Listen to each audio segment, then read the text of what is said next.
Hoy voy a hablar de algo bien serio, ¿eh?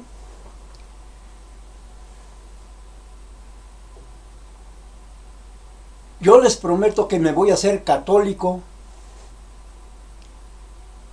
sin protestar en ninguna doctrina católica, y me voy a hacer católico cuando alguien me muestre que cuando Jesús dijo: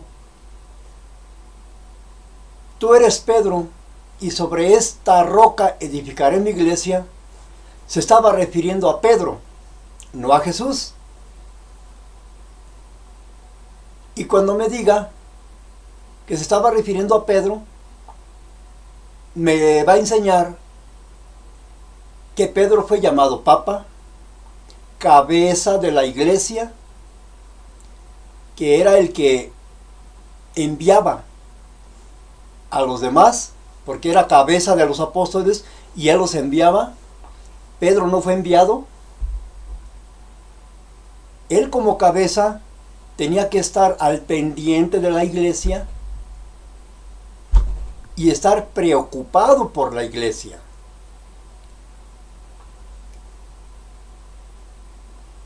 La Biblia me habla de otra cosa, que Pablo era el que estaba preocupado por la iglesia y no Pedro.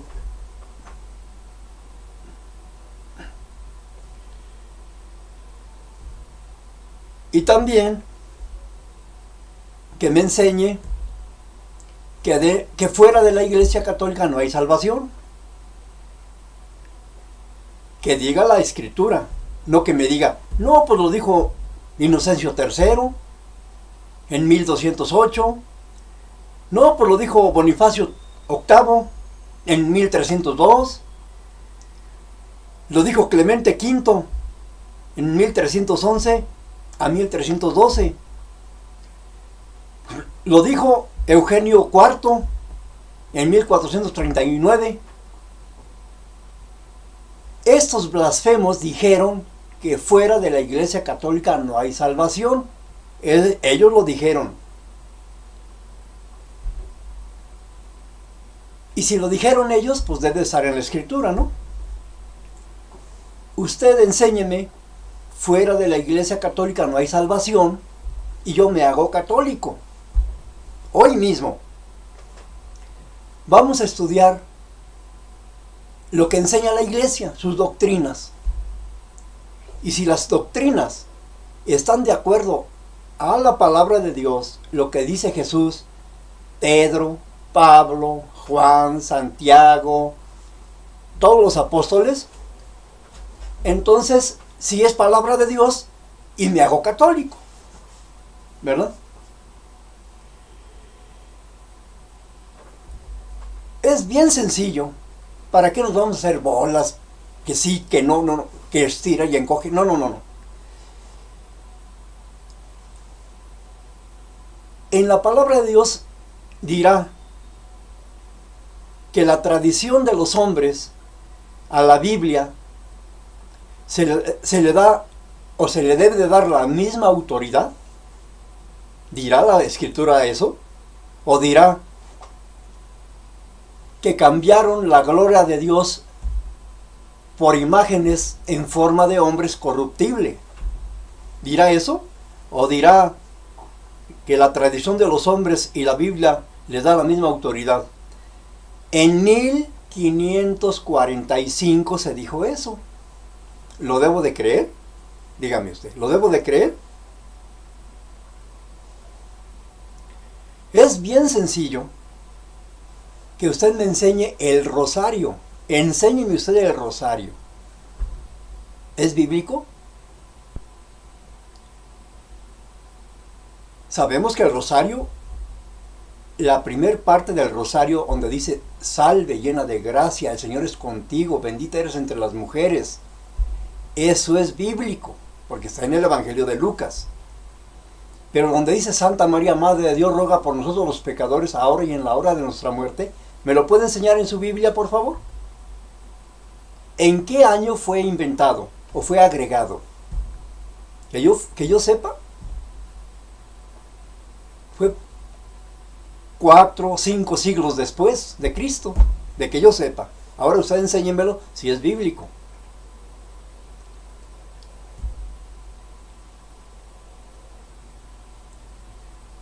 El rosario con cuentas, como los musulmanes, que están contando sus cuentas, sus bolitas. Bola grande, bola chica, bola grande. Y ahí se van cuente y cuente y cuente. ¿En qué año fue inventado eso? Los musulmanes, mucho antes de que existiera la católica, mucho. Ya existían los rosarios con cuentas con los musulmanes. En el año 1090, Domingo de Guzmán inventó el rosario en la Iglesia Católica. Lo metió pues más bien porque eso ya existía de los musulmanes. Ahora, si me enseña usted cantarle alabanzas a María, oh María, madre mía, cantarle alabanzas a María, alabarla y todo eso, es de la palabra de Dios. Los apóstoles lo hicieron. Jesús dijo, alaben a mi mamá, cántenle alabanzas. Que yo sepa, ningún apóstol le enseñó eso, ni Cristo. Si ellos enseñaron eso, pues yo lo hago. Y ya, me hago católico hoy mismo si lo dice. Jesús y los apóstoles enseñaron que deben de usar medallitas, escapularios, estampitas, crucifijos, sotanas, tiaras, báculos, mitras. Jesús enseñó, ¿verdad? Oh, pues sí, Él enseñó todo eso. Pues sí, dime dónde y me hago católico. También Jesús y los apóstoles enseñaron a usar cálices de oro, patenas, coronas de oro, hasta las coronas de 3 niveles, que se llama la triple corona. ¿Cuándo fue inventado eso? ¿Me puede enseñar usted? Usted que es católico debe de saber de dónde salió la triple corona que usan los papas, de 3 pisos. ¿Qué significa? ¿Para qué la usan? Y esa corona que se ha usado durante muchos siglos, que tiene 3 niveles, o sea, se llama la corona triple. ¿Qué significa? Usted debe de saber. Enséñemelo, ¿no? Para poder ser católico. También los apóstoles enseñaron poner veladoras, ¿verdad? Sí, ellos usaron veladoras a las imágenes, le pusieron altares, le pusieron a María catedrales, hicieron una estatua de María, hicieron catedrales, hicieron basílicas a María por orden de Jesús. Pues sí, ¿verdad? Pues sí.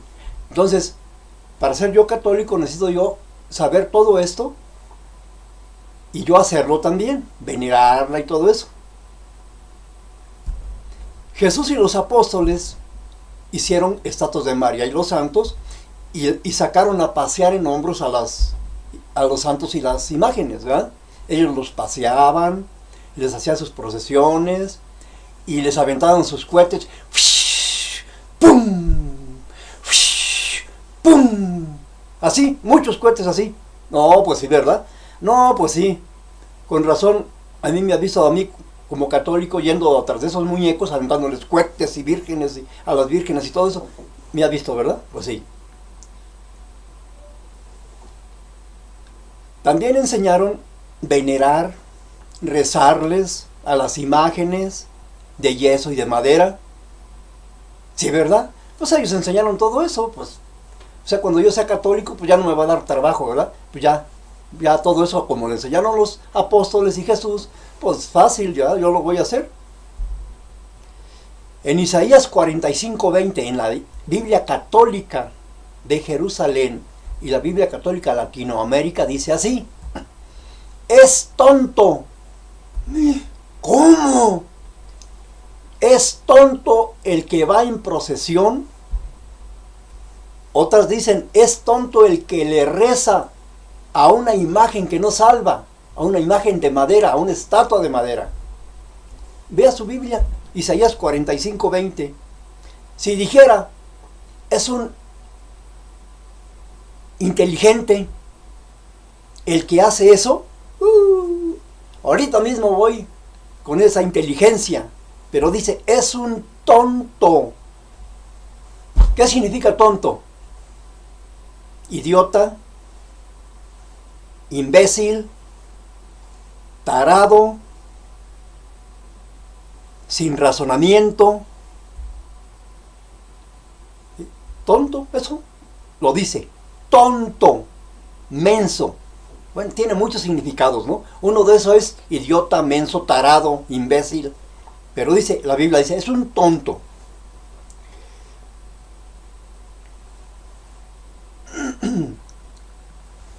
Dice, la iglesia enseña que las imágenes son sagradas, imágenes de veneración. Habla de las imágenes de venerar, las que son puestas en altares y todo eso, que representan lo sagrado, representan a Dios. ¿Una imagen de Jesucristo representará a Jesucristo? ¿Alguien vio a Jesús para ponerle una fotografía? ¿Alguien lo pintó en vivo y dijo, pues es así, barbón, es así, de ojos verdes, azules, lo pintan negro, azules, verdes los ojos, piel negra, hasta chinos los pintan de colores? Vea usted, varios templos tienen crucifijos negros, seguramente así era Jesús, ¿verdad? ¿Sí? No, pues sí, ¿verdad? No, así era. Jesús enseñó letanías. Oh, sí, él enseñó letanías. Pues enséñemelo yo para yo también enseñarlo a los demás. Enseñó las liturgias, ¿verdad? Sí, enséñemelo usted para yo enseñarlo. Enseñó venerar a la cruz, ponerle su altar, rezarle, inclusive vea usted en el YouTube, póngale rezos a la cruz y salen muchos rezos que le dicen, Santa Cruz de Jesucristo, ayúdame, Santa Cruz. ¿Hasta dónde llega la herejía, hombre? Y no me estoy burlando, me dan risa. ¿Cómo le reza a un pedazo de madera? Santa Cruz de Jesucristo, tú que tuviste a Jesús allí, sálvame. ¿Hasta dónde llega la señal de la cruz? ¿De dónde vino? La señal de la cruz, ahí, así. ¿De dónde vino la señal? Que nos persináramos, por ejemplo. O el rezarle a la cruz, ¿de dónde vino? Rezarle a la divina providencia, ¿de dónde salió esa enseñanza? Yo quisiera que usted, que es católico, enséñeme para yo ser católico de los buenos. Rezarle al Sagrado Corazón de Jesús. Enséñeme, por favor. A ver, que yo le debo rezar al Sagrado Corazón. A ver, ¿por qué no le rezo a los pies, al hígado, a los riñones de Jesús, a sus ojos, a sus orejas? ¿Por qué al corazón de Jesús? Enséñeme, por favor. No me estoy burlando. Enséñeme usted para yo ser un buen católico. O rezarle al Sagrado Corazón de María. También hay oraciones al Sagrado Corazón de María. Vea en YouTube, póngale rezos al Sagrado Corazón, rezos a la cruz, ahí va a salir todo eso. Rezos a San Expedito. No me estoy burlando, es cierto, ese santo, allá por Centroamérica, es muy venerado. San Expedito, imagínese usted, a un cura que no se puede echar le reza a San Expedito y viene y se o no. O rezarle a la sangre de Jesús. Sangre de Jesús, aquí, límpiame sangre. No, ¿dónde está eso? Que rezarle a la sangre de Jesús.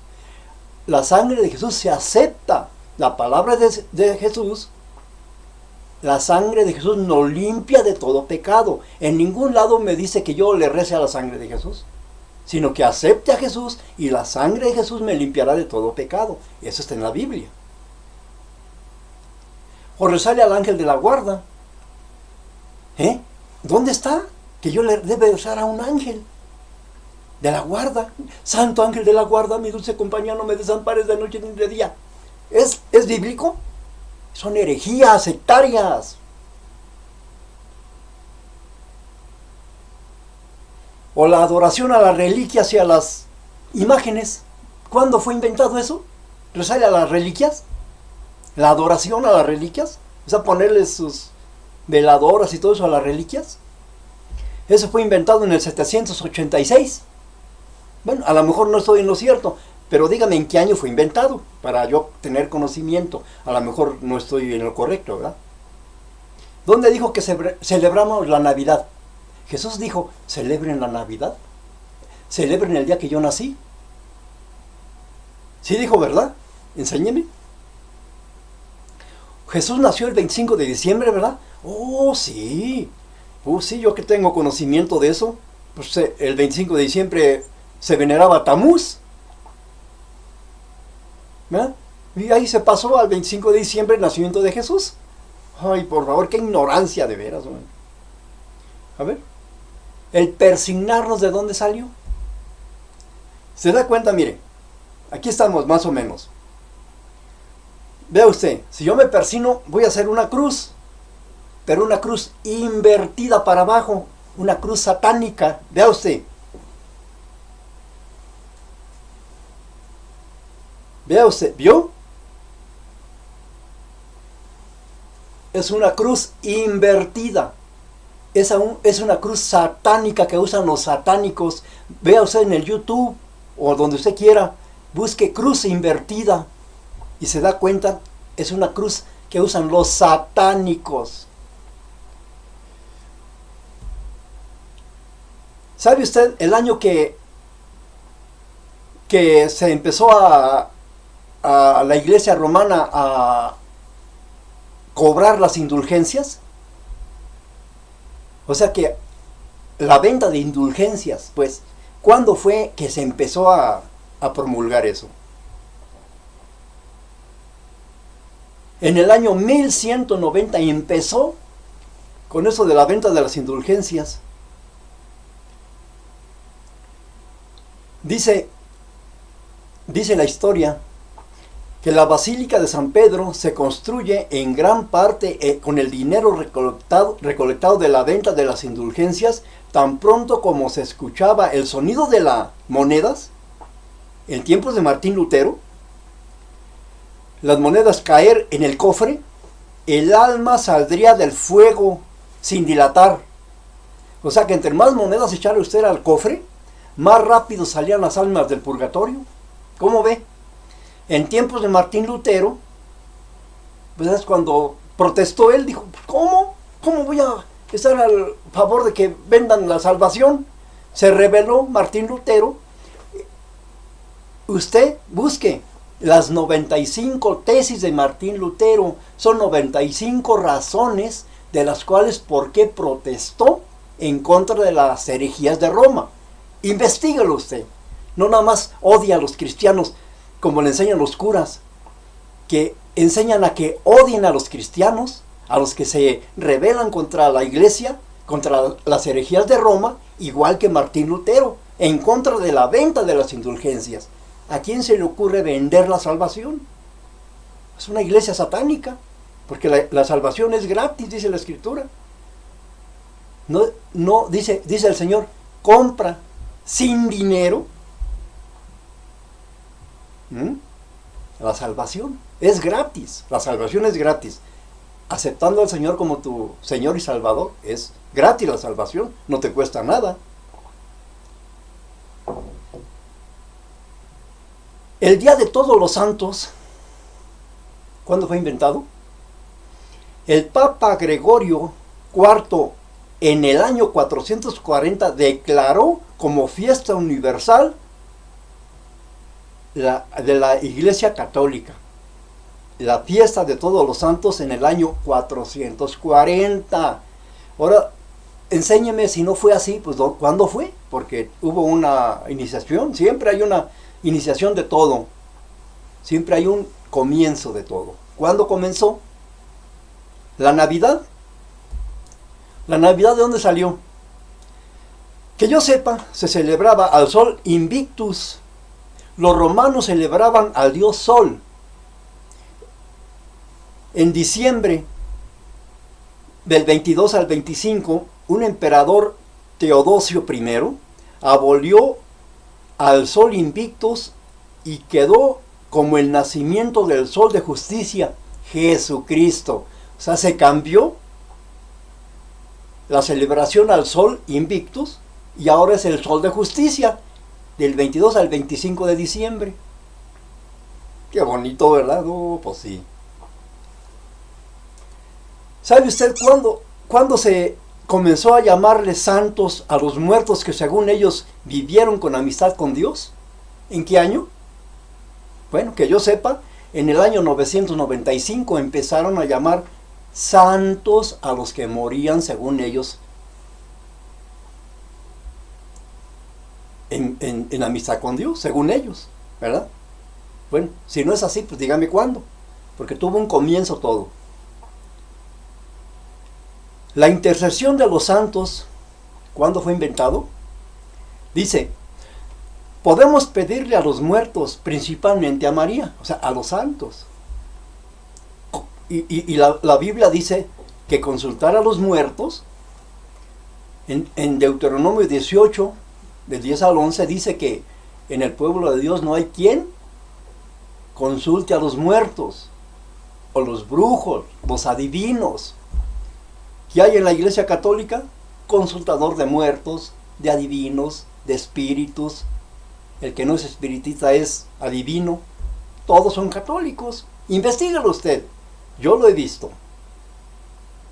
Que tienen sus altares católicos, adivinos, agoreros, sortílegos, hechiceros, brujos. Son católicos, ¿sí o no? Investíguelo usted, hombre. Dígale a un brujo, a un hechicero, ¿qué religión tienes? Pregúntele.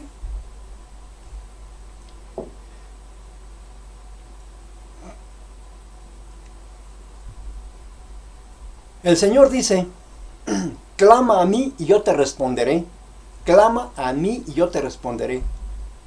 Clamar a Dios, Jeremías 33:3. Clamar a Dios y Él nos guiará a la verdad, clamándolo a Él, por las oraciones que le hagamos a Él. En mi angustia invoqué al Señor y clamé a mi Dios, y Él oyó mi voz desde su templo, y mi clamor llegó delante de Él. El Salmo 18, versículo 6, clamar a Dios únicamente a Él. ¿De dónde salió el clamar a vírgenes y santos? ¡Ay, virgencita, ayúdame! San Expedito, ayúdame! ¿De dónde salió esas enseñanzas? ¿Me puede usted enseñar? ¿De dónde? Bueno. El pagar dinero con las misas, por las misas, ¿en qué año se empezó a cobrar por las misas? En el año 1100. Las misas a los muertos, ¿cuándo empezaron? Investígalo, yo no sé, investígalo, dígame usted, ¿cuándo empezaron a hacer misas por los muertos? O las ofrendas a los muertos, hacer las ofrendas. ¿Cuándo empezaron? Dígame usted, enséñeme. Y dicen que los muertos visitan a los vivos en el Día de Muertos, precisamente. ¿Qué dice la palabra en Eclesiastés 9, 5 al 6? Los muertos nada saben. No tomarán parte en todo lo que se hace bajo el sol. Ellos ya no tienen más paga. Eclesiastés 9, del 5 al 6. ¿Sabe usted cuándo se empezó a enseñar el limbo? ¿Cuándo empezaron a usar el limbo? Como para asustar a la gente, para que bautizara a los niños, para que no fueran a un lugar ni frío ni caliente. Nació en el siglo III al VI. Surgió para asustar a los padres de bautizar a sus hijos y pagaran dinero, si no irían a ese lugar de oscuridad llamado limbo. Ese engaño de Satanás estuvo vigente hasta que el Papa Juan Pablo II dijo que ese lugar jamás existió. El Papa Benedicto XVI también lo confirmó. 1400 años de engaño. Y al final dijeron, ese lugar nunca existió. Ya nomás que engaño. Pero ¿qué pasó con El Papa Juan XXIII para atrás, había limbo. De Juan Pablo II para acá, ya no hay limbo. Pero todos son infalibles, ¿verdad? Los papas de Juan XXIII para atrás también eran infalibles y dijeron que había limbo, son infalibles. Y entonces Juan Pablo II dijo, ya no hay limbo. Otro papa infalible dijo, ya no hay limbo. ¿Cómo ve? ¿Son infalibles? ¿Sabe cuándo se empezó a usar el novenario? Enséñemelo usted en su Biblia, saque su Biblia, vamos a estudiarla. Los 7 sacramentos necesarios para la salvación, enséñeme en su Biblia, por favor. Esos empezaron a enseñarse en 1439, los sacramentos. No es bíblico, no se deje engañar. El Santísimo Sacramento, ¿cuándo empezó a usarse? Que se llama custodia. ¿Cuándo empezó? ¿Jesús lo enseñó? ¿Los apóstoles? El celibato sacerdotal, ¿cuándo se empezó a usar? Hasta el año 1079 se empezó a usar el celibato sacerdotal. ¿Y qué dice la Escritura? Obispos casados, maridos de una sola mujer. Es necesario que el obispo sea casado, dice la Escritura. Primera de Timoteo capítulo 3, Biblia católica. Y en el Primera de Timoteo 4, versículo 1 al 3 dice que son doctrinas de demonios, aquellos que van a prohibirse casar.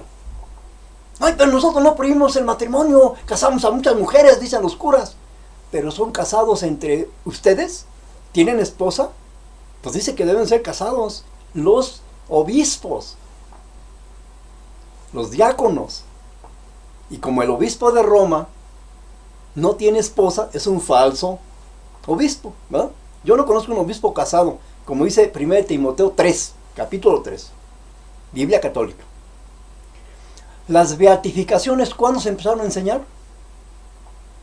¿Beatificar muertos? ¿Cuándo? ¿Cuándo empezaron las canonizaciones? ¿En qué año? ¿En qué siglo? Empezaron a canonizar muertos para que los muertos intercedieran por la gente, para poderle rezar a los muertos. ¿Cuándo empezaron? La Escritura dirá que hay advocaciones marianas. Jesús enseñó eso, advocaciones marianas, que María se va a presentar en diferentes lugares, nacionalidades, colores, razas y todo eso. ¿Hablará la Biblia de algo de eso? Poquito aunque fuera.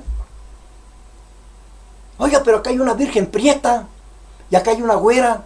Es la misma, no más que diferente advocación. ¿Será bíblico? Jesús enseñó que iríamos a Él por medio de María, de su mamá.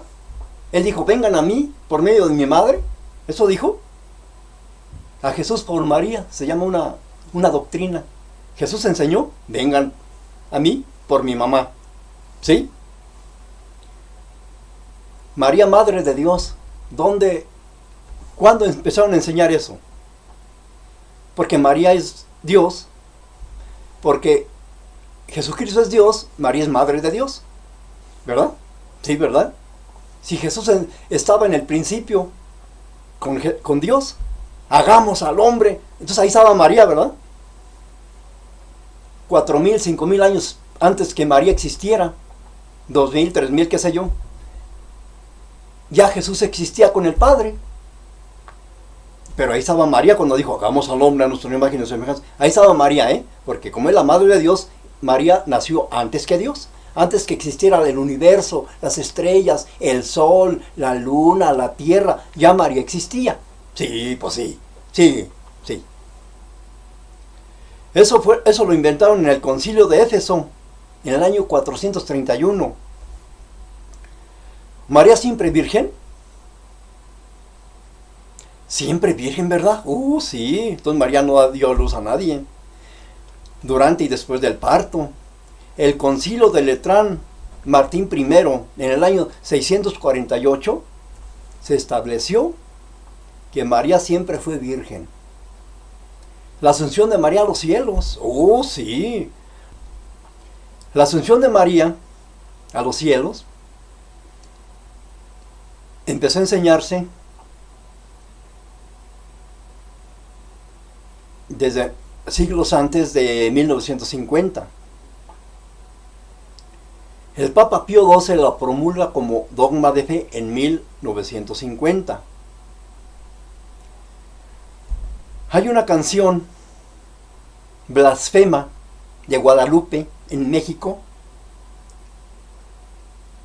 que María, o sea, Guadalupe, le ayudó a Dios para poner las estrellas en el cielo, que dice así: que viva la reina de los mexicanos, la que con sus manos sembró rosas bellas y puso en el cielo millares de estrellas. O sea, Guadalupe puso las estrellas en el cielo, no fue Dios. Qué blasfemia tan hereje, ¿verdad? ¿Cómo voy a ser católico así, hombre? Ay, razone. María escucha las oraciones. Ella es Dios. Recuerde que solamente Dios es omnisciente, omnipresente y todopoderoso. Dios escucha las oraciones donde quiera que estemos nosotros en el mundo. Si yo le rezo, si yo le oro a Dios, estoy en Japón, ¿me escucha? Si estoy en España, ¿me escucha? Si estoy en Colombia, ¿me escucha? Pero María también es omnisciente y omnipresente. Ella también escucha las oraciones de todos sus fieles. María es Dios. Pero nunca decimos que es Dios. No decimos que es Dios, pero sí creemos que ella nos escucha donde quiera que estamos. O sea que es otro Dios. Y la Escritura dice: no tengas dioses delante de mí. O sea, fuera de mí no hay Dios, dice la Escritura. Ay. Solo falta que digan que María es omnipresente y omnipotente también. Ya solamente falta eso. Y que digan María es reina del cielo. Si Jesús es rey, también es reina del cielo, ¿verdad? Sí, pues sí, hombre.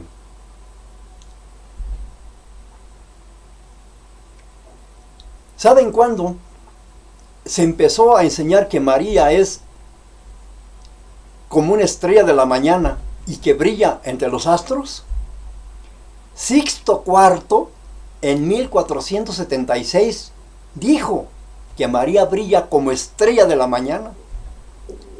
¿Pero qué dice Apocalipsis 22:16? ¿Qué dice ahí? Yo, Jesús, soy la estrella resplandeciente de la mañana. Le robaron a Jesús su gloria para dársela a María, que no tiene gloria. Ay, no. La Virgen está realizada con diadema de estrellas por su Hijo Dios, sentada ante Él como una reina y señora del universo. ¿Cómo ve? Eso lo inventaron en 1894. María, reina de los ángeles, es un rezo. Me enseñó mi papá a rezar como María, reina de los ángeles. Mi papá me enseñó: manda a tus ángeles, oh reina soberana, que cuidan nuestros cuerpos, defiendan nuestras almas. ¿Cómo nos proteges tanto como verdadera madre? Haz que nos bendiga el Padre, el Hijo. Eso me enseñó mi papá. Es una herejía satánica, porque María no tiene ángeles a su servicio, y ella no puede enviar ángeles, porque ella no es Dios. Ella no es Dios. Es la madre de Jesús. No es Dios. Ella no es Dios, aunque se enoje usted. ¿De dónde sacaron que María es reina de los patriarcas, reina de los profetas, reina de los confesores, reina del Santísimo Rosario? ¿Amén? ¿Dónde?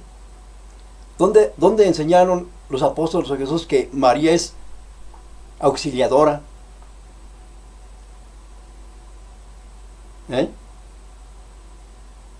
Por primera vez, Juan Crisóstomo, en el año 324, se le apareció a Don Bosco como María Auxiliadora, en Turín. En 1860, allí pidió ella un templo en su honor. ¿Qué dice la Biblia? No hagas culto en su honor, a ninguna imagen. En los 10 mandamientos, Éxodo 20, 4 y 5, dice la Biblia católica: no te arrodillarás a ellas ni hagas culto en su honor. No les pongas altares, veladoras, basílicas, templos, catedrales, nada de eso, nada de eso. Pero la Virgencita pidió en 1860 que se le construyera un templo en su honor en Turín. ¿Cómo ve? ¿Es de Dios eso o es del diablo? Si la Biblia dice que no debemos hacer honor ante ninguna imagen, y una virgencita dice: hagan una catedral, un templo en mi honor, ¿quién lo está pidiendo? Es el mismo Satanás, para quitarle la gloria a Jesucristo. No se deje engañar, póngase abusado. Porque la Biblia dice: en ningún otro hay salvación, solamente en Jesucristo, lo dice el apóstol Pedro. Porque no hay otro nombre bajo el cielo dado a los hombres en el que podamos ser salvos. En Hechos 4:12. Pedro lo dice, que en ningún otro hay salvación. ¿Y por qué le vamos a hacer una catedral, un templo, a una estatua, a una imagen de María o de cualquier otro santo? ¿Es bíblico? ¿Viene de Dios? Es el diablo que está diciendo que pongan un altar en honor de algún virgen o algún santo para quitarle la honra a Jesús, porque solamente en Jesús hay salvación. En ninguna virgen hay salvación. Pero ¿por qué le quitan la gloria a Jesucristo para dársela a una virgen que no tiene ningún poder? El diablo es astuto. Analízalo usted, analízalo de veras. Dice: en ningún otro hay salvación, ningún otro, ni santos, ni vírgenes, ni papas, ni curas, ni cardenales. En ningún otro hay salvación, porque no hay otro nombre bajo el cielo dado a los hombres, ningún otro nombre, en el que podamos ser salvos. En ningún nombre vamos a ser salvos, llámese quien sea, solamente en Jesucristo.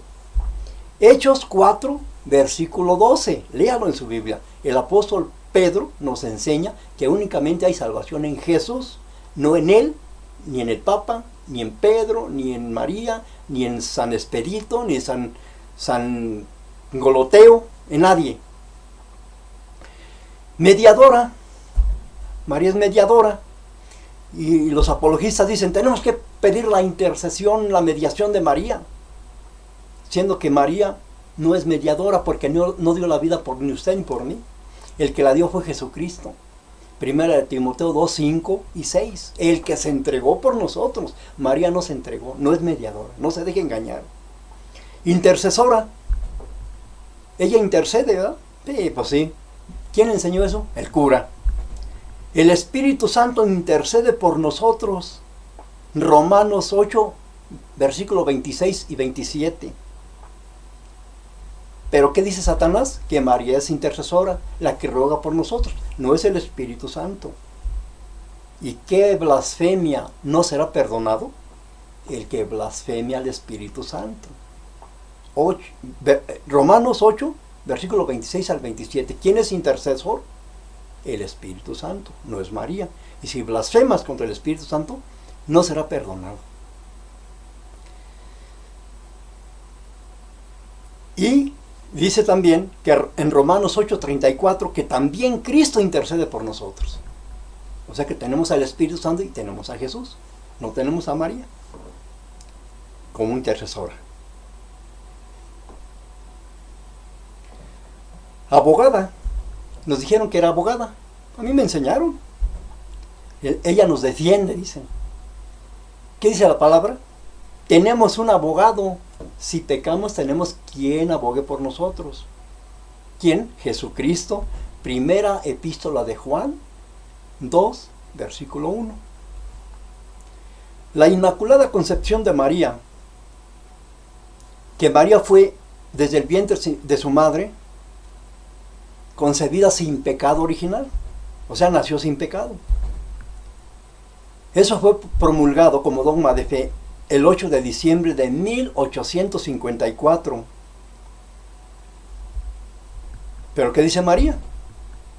María dijo: mi alma se regocija en Dios mi Salvador.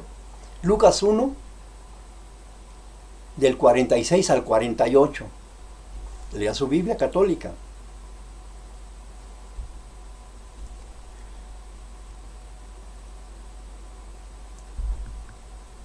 Como ya vimos,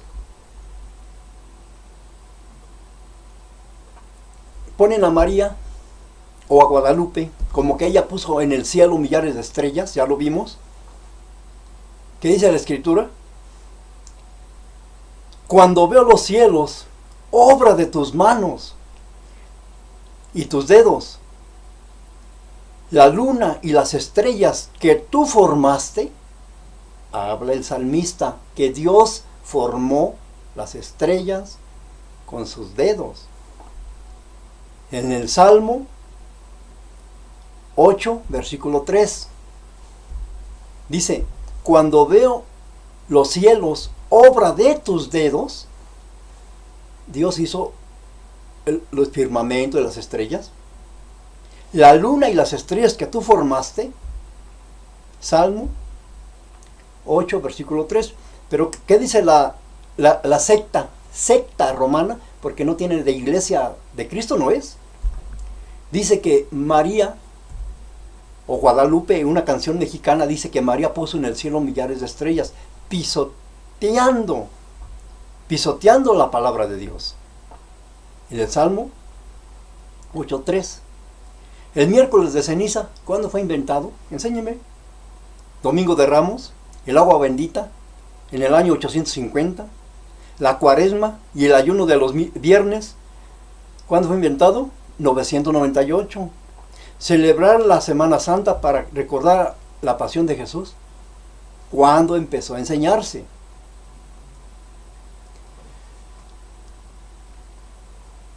Las 3 caídas de Jesús, ¿cuándo empezó a enseñarse las 3 caídas de Jesús? ¿La Biblia católica dirá algo de las 3 caídas de Jesús y la Verónica? ¿Dirá algo de eso? ¿O lo inventaron para defender la idolatría?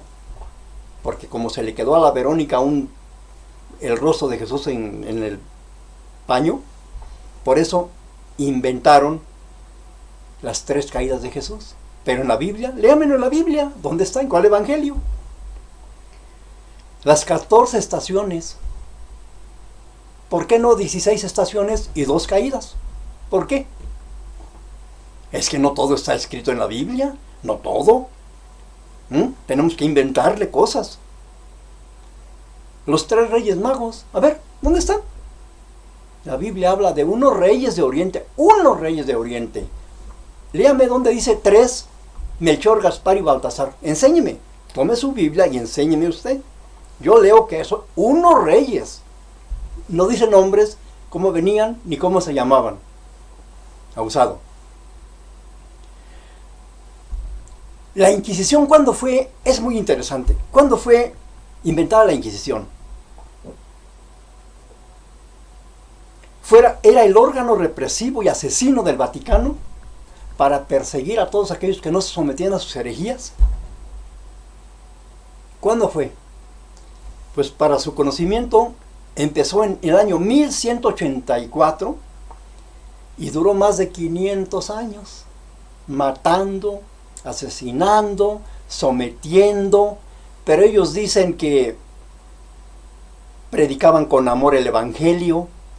Si no te sometes a lo que dice el Vaticano, te vamos a quemar vivo, a ti y a toda tu familia, y nos vamos a quedar con todas tus posesiones, van a pasar a favor del Vaticano, si no te sometes.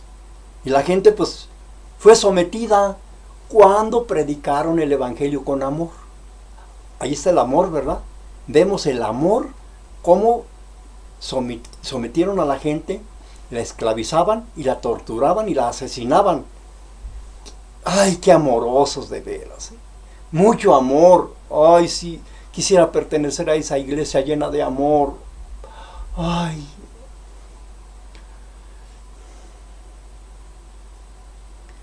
Para eso tenemos los jesuitas. Es el ejército personal del Papa.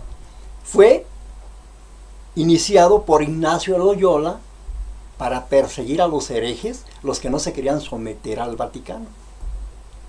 En 1534 empezó la represión y persecución de la gente, de los cristianos. Las personas que creían en la palabra de Dios eran torturados y quemados vivos, con mucho amor.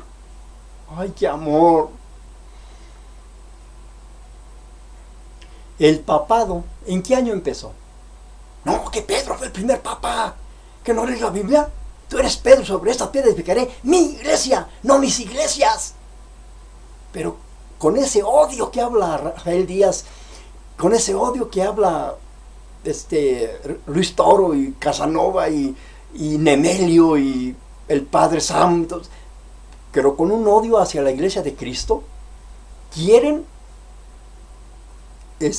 someter a la gente, pero así no se somete. Hablen la palabra de Dios con amor se habla la palabra, no querer someter a la fuerza a la gente.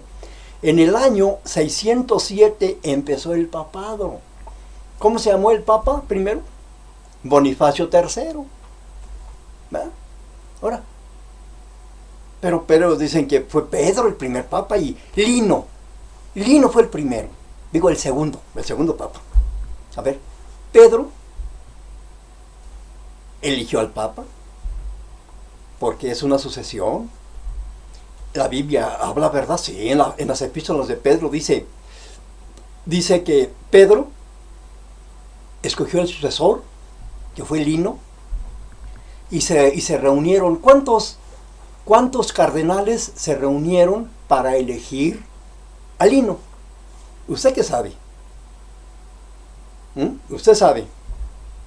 En el cónclave, en el primer siglo, se reunió Pedro con los quién sabe cuántos serían cardenales, para elegir a Lino. ¿Me puede enseñar usted? ¿Me puede hablar de historia, por favor? ¿Sí? Gracias.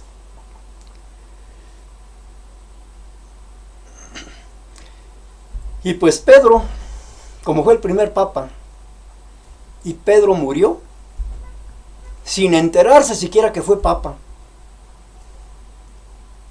Él declara que Cristo es la piedra y la cabeza de la iglesia. Primera de Pedro, capítulo 2, del 4 al 8. Él jamás dice, vengan a mí, yo soy la piedra. No, vayan a Él, a Cristo, la piedra. Dice, la roca de nuestra salvación. El mismo Pedro dice que Cristo es la roca de nuestra salvación y la piedra angular que debemos de seguir. Dice, vengan a Él, a Cristo. Primera de Pedro, capítulo 2, versículo del 4 al 8. ¿De dónde salió el Papa es vicario de Cristo, representante de Cristo? ¿Cuándo empezó a enseñar eso? El Papa es infalible, sí, eso sabemos. En el 1870 empezaron a enseñar que el Papa es infalible. Lo que él diga es como si Dios hablara, porque el Papa nunca se equivoca. No, no. Un Papa dice que había limbo y otro Papa infalible, que nunca se equivoca, dijo, limbo nunca ha habido. ¿Qué pasó? El bendecir con los dedos, ¿cuándo fue inventado? ¿De dónde? Jesús hacía esto. Jesús hacía eso para bendecir, o tomaba a los niños y les imponía las manos. ¿Cómo bendecía Jesús?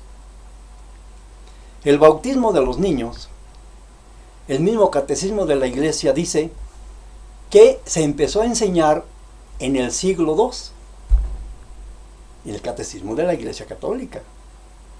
El bautismo de niños en el año 1198 empezó a enseñarse, pues en el siglo II. Y bautismo significa sumergirse en el agua. Eso significa bautismo, sumergirse en el agua. La primera comunión, ¿cuándo fue empezado a enseñarse? La confirmación, ¿sabe usted? Enséñeme. Los padrinos, ¿cuándo empezaron a enseñarse? En las bodas de Canaán, sí, pues ahí había padrinos y compadres. Allí empezaron, ¿verdad? Enséñeme usted. ¿Quiénes fueron los padrinos en las bodas de Canaán y los compadres de María. Digo, no fue María la que era, fueron invitados, ¿no? Pero debió de haber padrinos y compadres. A ver, dime quién fueron. Comulgar. ¿Cuándo empezó a enseñarse la comunión, la comulgar con la hostia? La Eucaristía. ¿Qué significa la Eucaristía para usted? Que yo sepa, la Eucaristía significa acción de gracias. Esa significa Eucaristía, que es sacado del griego, Eucaristos. Y Jesús habló arameo, él nunca habló griego, o sea que no conoció la palabra Eucaristía, conoció la acción de gracias, pero la palabra Eucaristía no, porque fue sacada del griego. Es acción de gracias a todo alimento que se come. 1 Timoteo 4:3. Dando gracias por el alimento que se come. Cuando usted tome Eucaristía, dé gracias a Dios, tome su lechita, su café. Gracias, Señor, por ese café. Está tomando Eucaristía, porque se llama acción de gracias.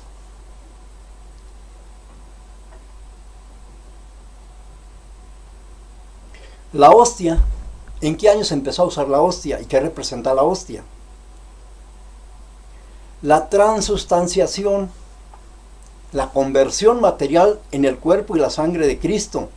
El cura tiene poder de bajar a Cristo de su trono y meterlo en la hostia en toda su divinidad. Eso fue inventado en el año 1215. Por primera vez se usa la palabra transustanciación. No se usaba en tiempo de los apóstoles, hasta 1215. Transustanciación significa que hay un cambio de sustancia, pero no se usó en tiempo de Jesús ni de los apóstoles.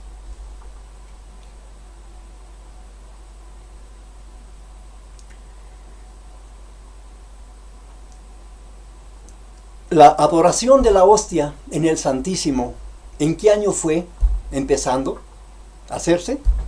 En el año 1220 empezaron a adorar la hostia, que se llama el Santísimo, la custodia.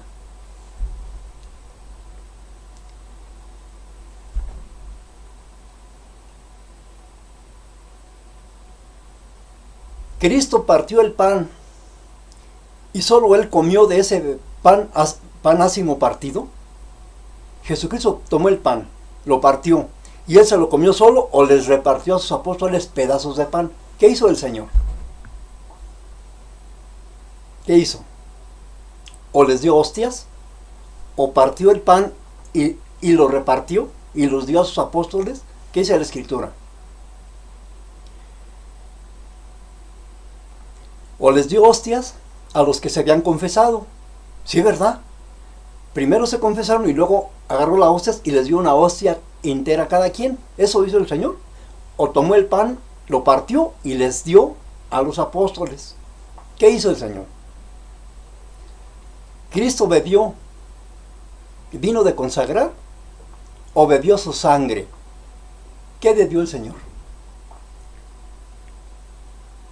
La Escritura dice que Él bebió jugo de uva, fruto de la vid.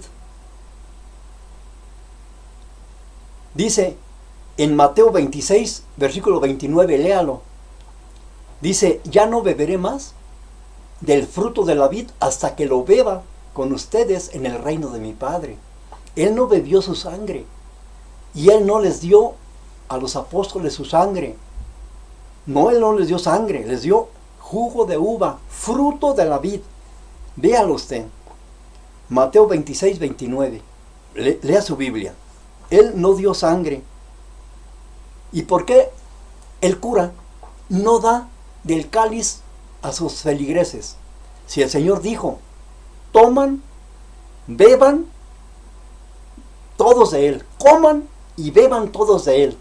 ¿Y por qué no les da el cura a sus feligreses que se tomen? Solo Él se lo empina todo. ¿Y por qué no les da a los feligreses si es un mandato de Jesús? el que come mi carne y bebe mi sangre, tiene vida eterna. ¿No dice la Biblia así? Entonces solo los curas van a tener vida eterna. No se deje engañar. Es un mandato de Jesús que coman y beban todos de Él. Todos, no nomás el cura. Abusados, todos debemos de comer y beber, todos, porque es un mandato de Jesús.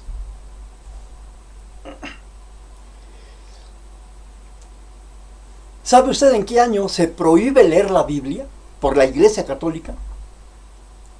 Jesús no prohibió leer la Biblia. Él enseña: escudriñar las Escrituras porque en ella tenéis la vida eterna. El Señor manda leer la Escritura.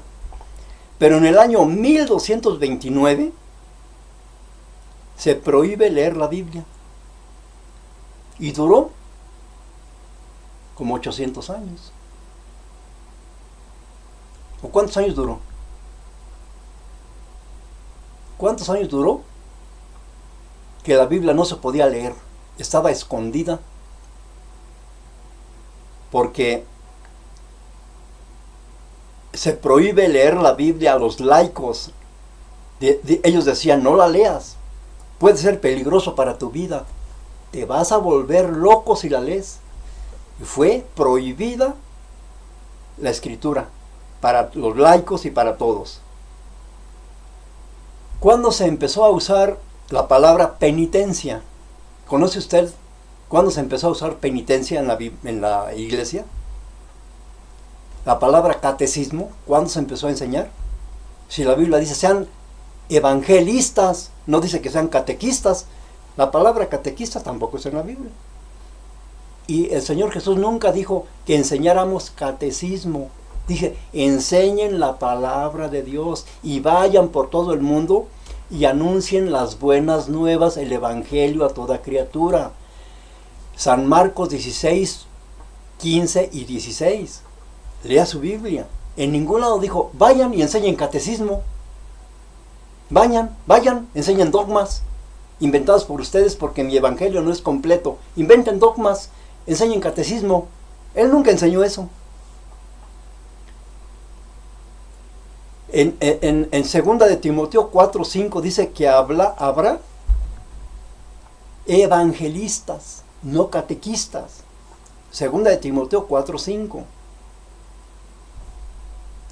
Los mandamientos de la iglesia, ¿cuándo fueron inventados para que la gente los hiciera? Los mandamientos de la iglesia. La Biblia habla de los mandamientos de la ley de Dios. Están en Éxodo 20 y Deuteronomio 5. En las Biblias católicas está.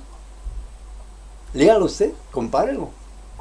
En Éxodo, los mandamientos empiezan, Éxodo 20 empieza del 3 para adelante. Y en el Deuteronomio 5 empieza del 7 para adelante.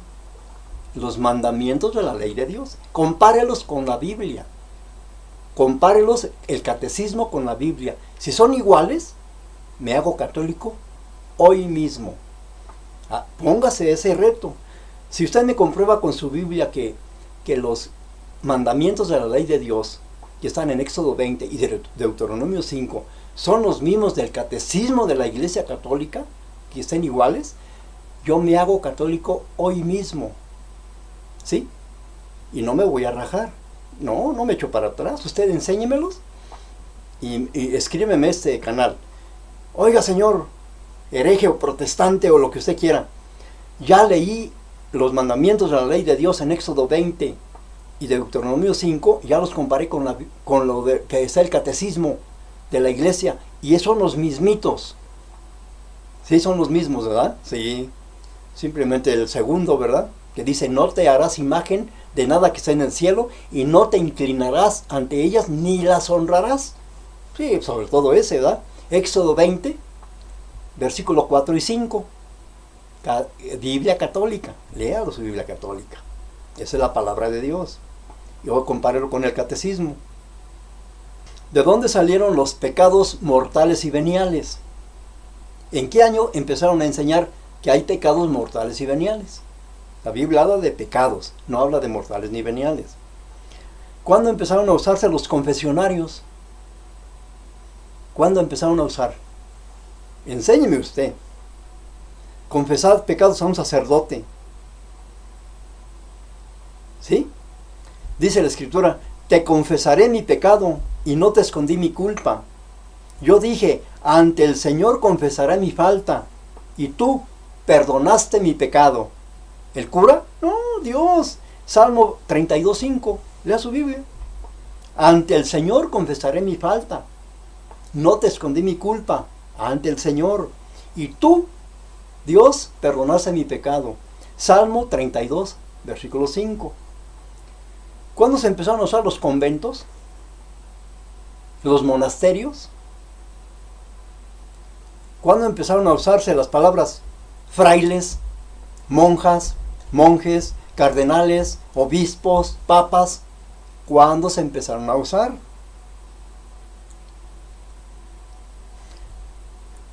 ¿Cuándo se empezaron a inventar que los sacerdotes católicos romanos perdonan los pecados? ¿Cuándo se empezó a hacer? Siendo que la misma Biblia católica dice en Hebreos 10, versículo 11, que ningún sacerdote tiene poder de perdonar los pecados. Hebreos capítulo 10, versículo 11, Biblia católica. Léalo en su Biblia. Y si tienen poder los curas de perdonar pecados, hoy mismo soy católico y me voy a confesar ante un sacerdote.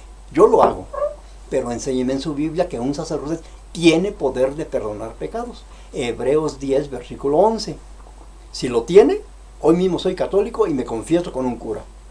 Se lo prometo y no me rajo.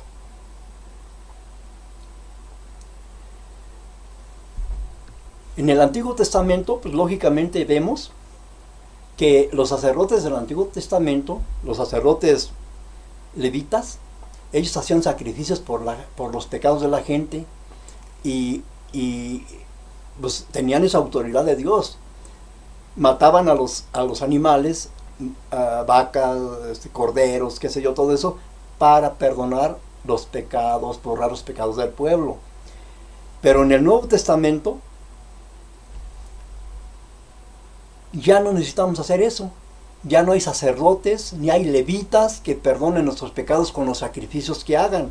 Ahora Hebreos 10, versículo 11 dice, ningún sacerdote tiene poder ni autoridad de quitar pecados, porque ya estamos en la gracia, no estamos en el Antiguo Testamento, en el pacto levítico. Esos eran los levitas. ¿Ve? Pero ahorita ya no tenemos esa autoridad de creer que un sacerdote tiene poder de quitar pecados, porque eso era en el Antiguo Testamento. Dice,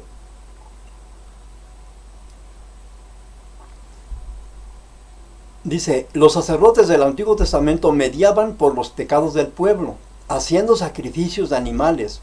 Eran mediadores ante el pueblo.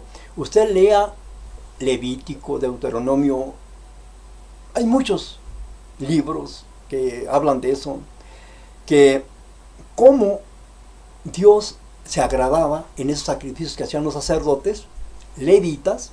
Ningún sacerdote es levita, ni Luis Toro, ni el Sam, ni el padre Pedro, ninguno de esos son sacerdotes levitas, ninguno de esos, porque no son levíticos, estamos en la gracia. Y como ellos no tienen poder de quitar los pecados en el Nuevo Testamento, yo sí lo creo. Hebreos 10, versículo 11. Biblia católica, léala. Y como Jesús